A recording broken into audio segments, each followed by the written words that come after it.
Hi friends, ನಾನು ನಿಮ್ಮ tech ಮಹಿ. ಈ ವಿಡಿಯೋದಲ್ಲಿ ನಾನು ನಿಮಗೆ ಏನು ತಿಳಿಸ್ಕೊಡ್ತೀನಿ ಅಂದರೆ, ನೀವು KCET ಥ್ರೂ ಕಾಲೇಜ್ಗೆ ಅಡ್ಮಿಷನ್ ಮಾಡಿಸಲು ಹೋಗುವಾಗ ಯಾವ ಡಾಕ್ಯುಮೆಂಟ್ಸ್ಗಳನ್ನು ಅವರು ಕೇಳುತ್ತಾರೆ ಮತ್ತು ನಾನು ಸಹ ಈ ವರ್ಷ ಅಡ್ಮಿಷನ್ ಮಾಡಿಸಲು ಹೋದಾಗ ಯಾವ ಡಾಕ್ಯುಮೆಂಟ್ಸನ್ನು ನೀಡಿದ್ದೇನೆ ಎಂಬುದನ್ನು ವಿವರವಾಗಿ ಈ ವಿಡಿಯೋದಲ್ಲಿ ನಾನು ನಿಮಗೆ ತಿಳಿಸ್ಕೊಡ್ತೀನಿ. ವಿಡಿಯೋ ಸ್ಕಿಪ್ ಮಾಡದೆ ಪೂರ್ತಿಯಾಗಿ ದಯವಿಟ್ಟು ನೋಡಿ ಮತ್ತು ಸಬ್ಸ್ಕ್ರೈಬ್ ಮಾಡಿ. Documents required for KCET admission 2025. First one ಏನಪ್ಪ ಅಂದರೆ 10th marks card original plus 2 xerox copies. Xerox white and black ಆಗಿರಬೇಕು. ಸೆಕೆಂಡ್ ಒನ್ ಏನಪ್ಪ ಅಂದರೆ 12th ಮಾರ್ಕ್ಸ್ ಕಾರ್ಡ್, ಇದು ಕೂಡ original plus 2 xerox copies. Third one ಬಂದುಬಿಟ್ಟು ಟ್ರಾನ್ಸ್ಫರ್ ಸರ್ಟಿಫಿಕೇಟ್, ನೀವು college ಕಲ್ತಿರ್ತೀರಲ್ಲ ಅಲ್ಲಿಂದ original plus 2 xerox copies. Fourth one ಏನಂದರೆ study certificate from 1 to 12th ನೀವು ಸ್ಟಡಿ ಮಾಡಿರೋದು ಒರಿಜಿನಲ್ಸ್ ಆಗಿರಬೇಕು.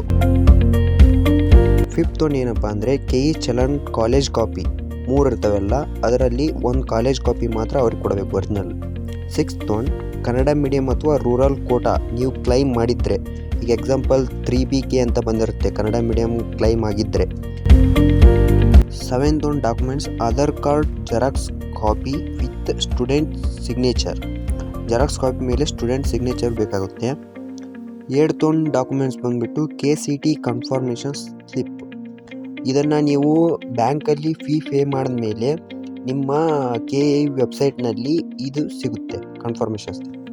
Ninth one recent passport size photos with non ಯೂನಿಫಾರ್ಮಲ್ಲಿ ಫೋಟೋ ಇರಬೇಕು, 2 ಕಾಪೀಸ್. 10th ಒನ್ ಬಂದುಬಿಟ್ಟು ಇನ್ಕಮ್ ಆ್ಯಂಡ್ ಕಾಸ್ಟ್ ಸರ್ಟಿಫಿಕೇಟ್, ಇದು ಒರಿಜಿನಲ್ ಎಲ್ಲರಿಗೂ ಬೇಕಾಗಲ್ಲ, ಯಾರಾದರೂ SNQ ಕೋಟಾದಲ್ಲಿ ಕ್ಲೈಮ್ ಮಾಡ್ಕೊಂಡಿದ್ರೆ ಅವರಿಗೆ ಬೇಕಾಗುತ್ತೆ original. 11th one admission order, ಇದನ್ನು ನೀವು ಕಾಲೇಜ್ಗೆ ಹೋಗಿ ಅಟೆಂಡ್ ಆದಮೇಲೆ ಅವರು ಲಾಗಿನ್ ಆಗಿ ನಿಮಗೆ ಅಡ್ಮಿಷನ್ ಆರ್ಡರ್ನ ಅವರೇ ಕೊಡ್ತಾರೆ, ಅದರದ್ದು 2 ಜೆರಾಕ್ಸ್ ಕಾಪೀಸ್ ಮತ್ತು ಒರಿಜಿನಲ್ ಅವರೇ ಇಸ್ಕೊತಾರೆ. 12th ಒನ್ ಮೈಗ್ರೇಷನ್ ಸರ್ಟಿಫಿಕೇಟ್, ಅಂದರೆ ಇದು other than Karnataka students only.